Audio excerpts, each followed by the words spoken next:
सुप्रभात बच्चों, कैसे हैं आप सब। उम्मीद करती हूँ आप सब अच्छे होंगे। तो बच्चों, आज की कक्षा में हम पढ़ने वाले हैं अध्याय नंबर 13, जिसका शीर्षक है मेरी श्रीलंका यात्रा। तो बच्चों, इस अध्याय में हमें यात्रा वृतांत दिया गया है। तो सबसे पहले हम पढ़ेंगे पाठ का परिचय।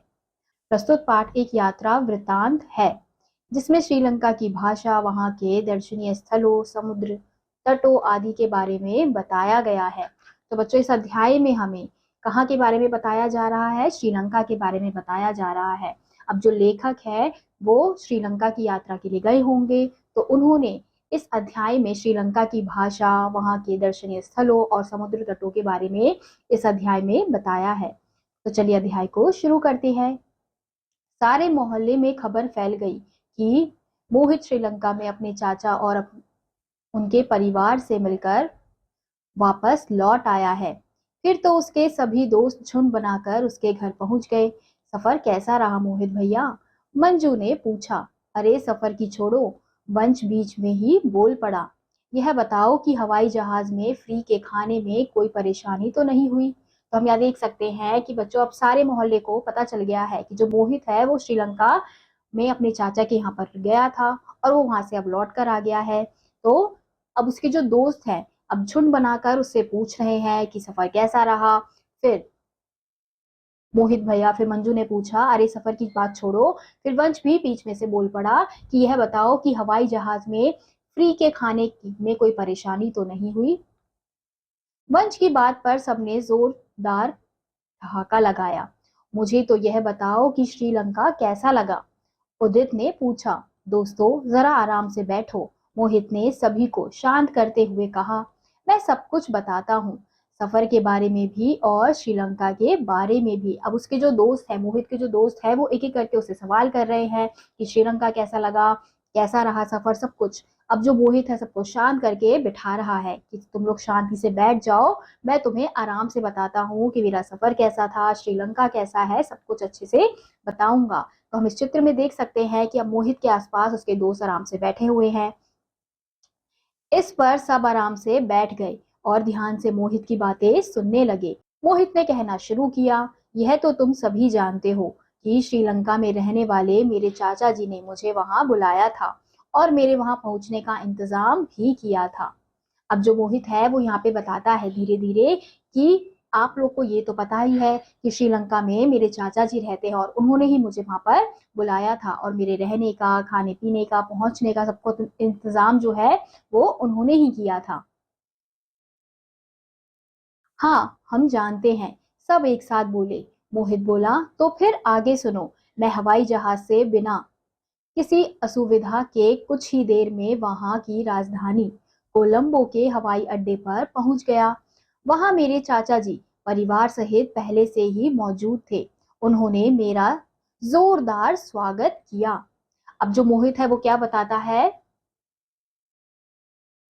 कि वो जहाज से असुविधा, बिना किसी असुविधा के कुछ ही देर में वो कहाँ पहुंच गया है? श्रीलंका की राजधानी कोलंबो में, कोलंबो के हवाई अड्डे में, यानी एयरपोर्ट में आराम से पहुंच गया था। फिर वहां पर उसके जो चाचा जी हैं वो अपने परिवार के साथ उसके लिए पहले से ही वहां पे मौजूद थे, यानी कि वो उसे एयरपोर्ट पे लेने आए थे और उन्होंने फिर उसका जो स्वागत है वो बहुत ही जोरदार तरीके से किया। यहाँ रजत ने मोहित की बात काट कर पूछा, क्यों, वे हमारी ही भाषा बोलते हैं? यहाँ रजत ने मोहित की बात काटकर पूछा, क्या वे हमारी ही भाषा बोलते हैं? नहीं, मोहित ने जवाब दिया, ज्यादातर श्रीलंका वाले सिंहली और तमिल भाषा बोलते हैं। शुरू शुरू में मुझे उनकी भाषा समझने में परेशानी हुई, लेकिन बाद में मेरे चचेरे भाइयों ने मुझे काफी कुछ समझा दिया।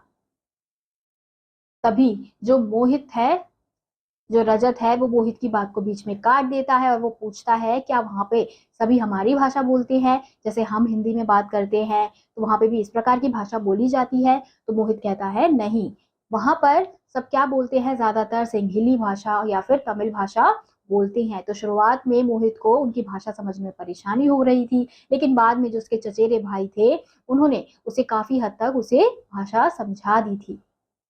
खैर, फिर क्या हुआ? रश्मि ने पूछा। मोहित बोला, अगले दिन वे मुझे कोलंबो से 90 किलोमीटर दूर नेशनल जियोलॉजिकल गार्डन दिखाने के लिए ले गए, जिसे श्रीलंका सरकार ने है। वहां मैं तरह तरह के रंग बिरंगे छोटे बड़े पशु पक्षियों को देखकर दंग रह गया। चाचा जी ने बताया कि श्रीलंका को तरह तरह के पशु पक्षियों का स्वर्ग कहा जाता है। यहाँ पक्षियों की 431 तरह की किस्में पाई जाती हैं। यह अपने आप में एक मिसाल है। तो बच्चों, अब यहाँ पे मोहित क्या बताता है? अब रश्मि उससे पूछती है कि चलो अब आगे बताओ कि क्या हुआ।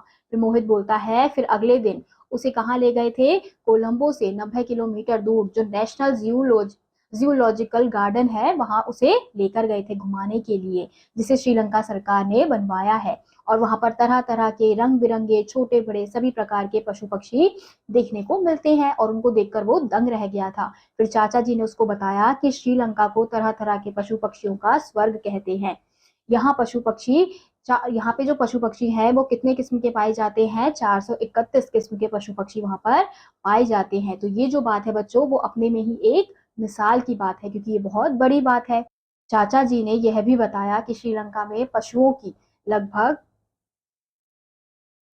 86 अलग अलग किस्में पाई जाती हैं। मोहित ने कहना जारी रखा, जिनकी सुरक्षा के लिए श्रीलंका की सरकार तरह तरह की योजनाएं बनाती रहती हैं।